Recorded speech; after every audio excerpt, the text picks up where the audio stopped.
Macri vino a hacer una revancha en Argentina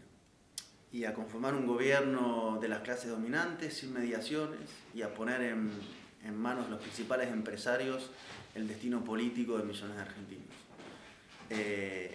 Eso tiene una dimensión política que claramente lo hemos visto con asesinatos de dirigentes sociales, con represiones masivas en el pleno centro de Buenos Aires o cazar a compañeros en la Patagonia,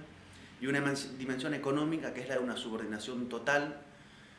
a los dictámenes de los Estados Unidos y los grandes entes financieros, un endeudamiento a 100 años y de alguna manera está desfondando el país, no para nosotros, sino para las generaciones que vendrán. Eso es el modelo que tiene la derecha latinoamericana, que es un modelo antinacional, es decir, se regala la riqueza del país, esa riqueza se va para afuera y para adentro solo queda pobreza y represión.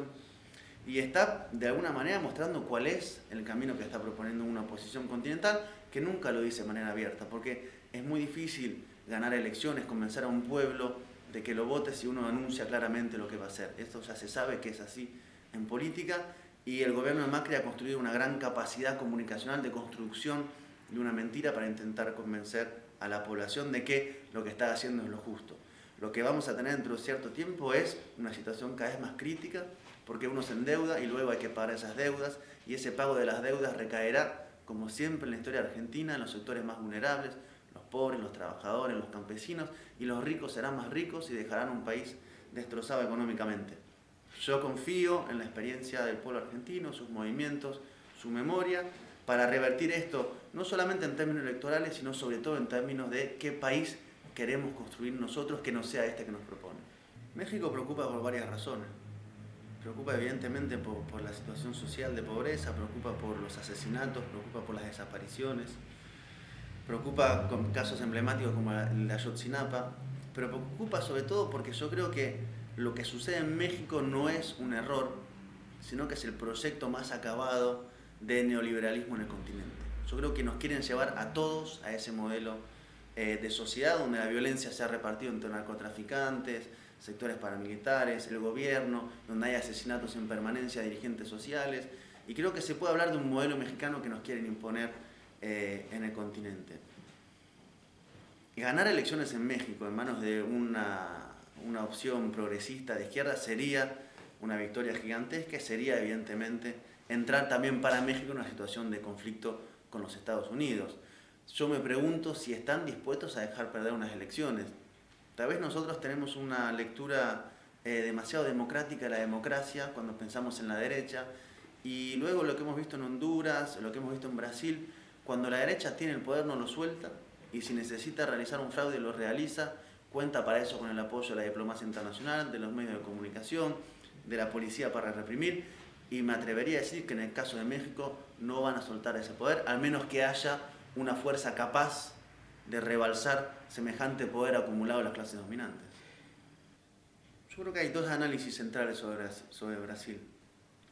El primero es que es el país donde han hecho un golpe institucional y ahora están apelando a la persecución a través del poder judicial para eliminar al principal adversario político, que es Lula da Silva,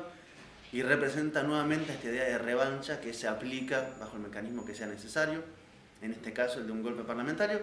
que es justificado, avalado, endulzado por los principales medios del mundo entero,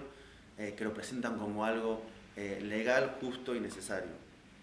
Entonces ahí tenemos nuevamente esta respuesta a las clases dominantes que vienen a por una revancha. Pero la segunda gran lección, me parece en el caso de Brasil, es que el margen de transformación que tenemos en América Latina es poco respecto a lo que son capaces de tolerar las clases dominantes. Es decir, no es que en Brasil se estaba planteando avanzar hacia el socialismo, no es que en Brasil se habían expropiado a los principales terratenientes, ni se había producido una revolución de tipo económica, sino que aún un cambio progresista, pequeño en cuanto a la transformación de las estructuras de la economía y de la política, son intolerables para las clases dominantes del continente. Entonces ahí hay un debate, creo yo, necesario. Se intenta siempre entrar en una zona de pacto y alianza con quienes luego hacen un golpe porque no son los gobiernos que ellos quieren que sean, o se intenta profundizar un poco más los cambios a sabiendas de que igualmente ya una vez que se empezó ese camino, la respuesta va a ser la que hoy vemos en Brasil, que es la de un Lula que es injustamente enjuiciado y va a ser encarcelado por actos que lo acusan de corrupción. Esa misma estrategia la quieren hacer en Argentina contra Cristina Fernández de Kirchner, en Ecuador contra Rafael Correa, es su plan. Yo me pregunto, ¿cuál es nuestro plan? Y como decía una vez García Linera, si uno tira una piedra contra un vaso y el vaso se rompe, la pregunta no es por la piedra sino por el vaso, ¿cómo hacemos para que el vaso no se rompa? Yo creo que desde que hubo el golpe contra Zelaya ha habido una gran movilización popular, grandes niveles de organización, y preocupa la cerrazón que muestran las clases dominantes para aceptar un resultado electoral que no les sea favorable. Yo no dudo de que continuará la resistencia, la movilización, la organización, el intento de revertir este escenario en lo político, en lo social, en lo económico. Me preocupa la reacción de las clases dominantes, de los políticos, de las órdenes que emanen de Estados Unidos hacia con Honduras,